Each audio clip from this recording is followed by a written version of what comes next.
Hoy vamos a hablar de los platelmintos, que son unos gusanos,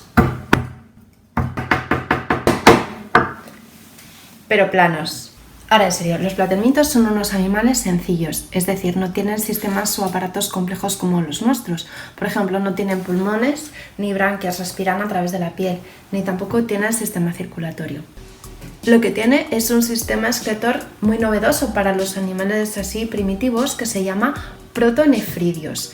Son unas células capaces de recoger los restos metabólicos, los restos celulares y colectarlos en unos tubos que salen al exterior por unos poros. Sería como el pis, aunque realmente la mayoría de los metabolitos los van a liberar por la piel. También van a tener un sistema nervioso sencillo, que van a ser unas agrupaciones neuronales, unos grupos de neuronas que van a formar unos ganglios. Podríamos hablar entonces de un cerebro muy rudimentario y unos cordones nerviosos a lo largo del cuerpo. Esto es muy sencillo, pero gracias a ello ya pueden percibir cosas del exterior y reaccionar ante ellas, aunque no todos los platelmintos van a tener también sistema nervioso. Hay 4 grupos y los 4 son muy distintos entre sí, así que mejor vamos viendo uno por uno. El primer grupo es el de los turbelarios, que también se conocen como planarias. Estos animales son de vida libre. ¿Qué significa esto? No significa que algunos vivan en jaulas y otros sean libres, no. Significa que no parasitan a otros organismos, viven en el medio. Concretamente viven en aguas saladas y dulces y también en medios terrestres, pero siempre muy húmedos. ¿Y por qué? Porque estos animales viven de arrastrarse por el suelo, de reptar, y algunos incluso echan una babilla tipo el caracol. Pueden medir desde unos pocos milímetros a unos 30 centímetros, pero lo más curioso es que tienen la boca en el vientre, es decir, se alimentan, digamos, por la parte ventral. Concretamente, cuando ven una presa, como en pequeños crustáceos, en larvas de insecto, etc., se pliegan sobre sí mismos, agarran a la presa y liberan desde su vientre la faringe que coge la presa, la mete en su intestino y ahí la digiere. Una vez la ha digerido, pues libera los restos por la propia boca, es decir, que defecan por la boca, porque no tienen ano. Tienen algunos órganos de los sentidos, pero muy sencillitos. Por ejemplo, tienen ocelos, que son como unos ojos, pero muy sencillos, que solo son capaces de ver la luz y la oscuridad, esa diferencia. Y también algunos receptores táctiles, pero muy sencillos. Y la mayoría son hermafroditas, es decir, van a tener los órganos sexuales femeninos y masculinos en el mismo individuo. ¿Y por qué? Bueno, esto es una cuestión de probabilidades. Estos animales pues les va a costar encontrar otra pareja reproductora.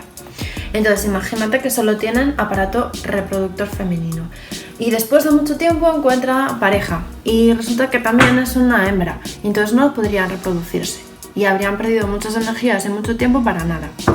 Pero sin embargo, si tienen ambos y se encuentran a otro individuo de su especie, sí o sí se van a poder reproducir. Primero uno hará de hembra y otro de macho y luego viceversa, y así ambos tendrán huevos y así aumentan su probabilidad de crear descendencia. Pero lo más curioso de los turbelarios es su reproducción asexual.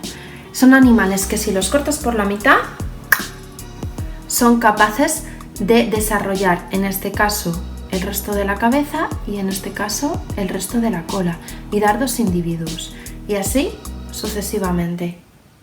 Os animo a que busquéis vídeos en YouTube de turbelarios, reproducción asexual o algo así y vais a flipar. Y esto resulta muy interesante para la investigación porque se están investigando los métodos por los cuales estos animales son capaces de regenerar la mitad de su cuerpo. Y imaginaos que lo pudiesen aplicar humanos, si perdiésemos una mano y fuésemos capaces de regenerarla otra vez. Sería increíble. Bueno, seguimos otro día, como podéis ver, con los trematodos o duelas. Estos son endoparásitos, es decir, siempre van a vivir en el interior de un organismo parasitándolo. En su ciclo de vida puede vivir dentro de invertebrados, pero en las fases adultas suelen vivir dentro de un vertebrado, en los pulmones, en el intestino, en la sangre, depende, ¿no? Estos por fin sí que tienen la boca en lo que podríamos llamar cabeza y tienen unas ventosas para agarrarse al hospedador que parasitan. ¿Y de qué se van a alimentar? Pues de los restos celulares del hospedador, de fluidos, de su sangre. Y vamos a empezar viendo la duela del hígado, que es un parásito que afecta fundamentalmente a los asiáticos. Ahora veréis por qué. Bien, pues el vertebrado que tiene al parásito va a hacer caca y esta caca va a llegar al agua. Los huevitos estarán en esa caca y van a llegar al caracol. El caracol, dentro del caracol esa larva va a dar muchas larvas por reproducción asexual y estas van a volver al agua. Luego estas larvas se van a introducir en un pez, concretamente en el músculo del pez. Cuando un vertebrado como nosotros nos comemos el pez sin cocinar, pues la larvita va a llegar a nuestros conductos biliares, ahí se va a hacer adulto y va a poder vivir entre 15 y 30 años parasitándonos.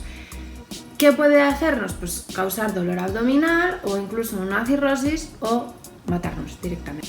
De ahí la importancia de cocinar bien el pescado, entre otros parásitos.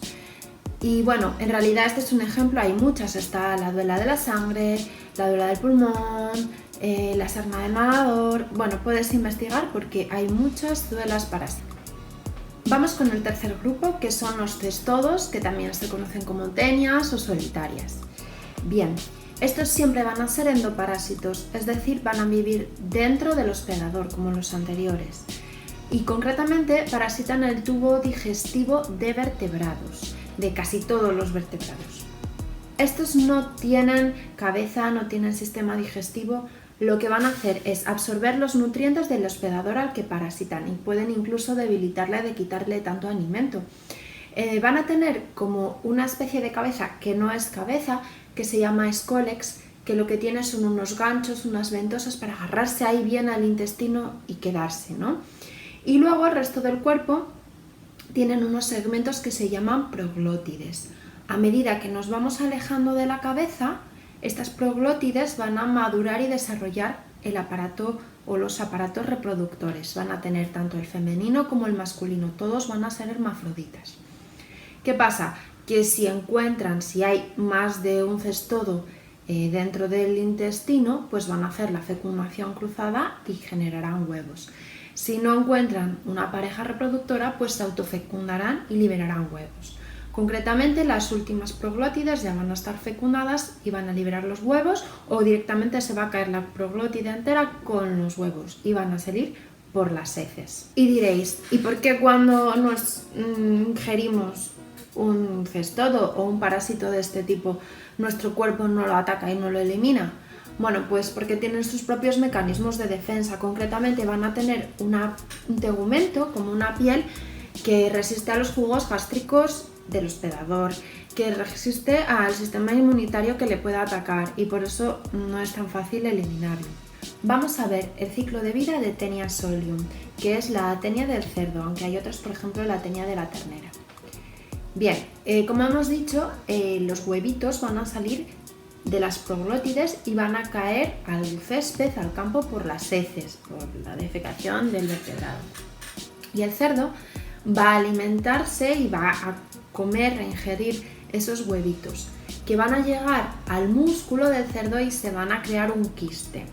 Pues allá vamos los humanos o otros vertebrados y nos comemos ese cerdo, ese músculo del cerdo, poco cocinado, porque si está bien cocinado nos lo cargamos, pero como lo comemos poco cocinado, nos llega por a través del sistema digestivo al intestino y ahí el huevito, el quiste, eclosiona y pues se engancha con esos ganchos del escólex y empieza a crecer y ya la tenemos liada.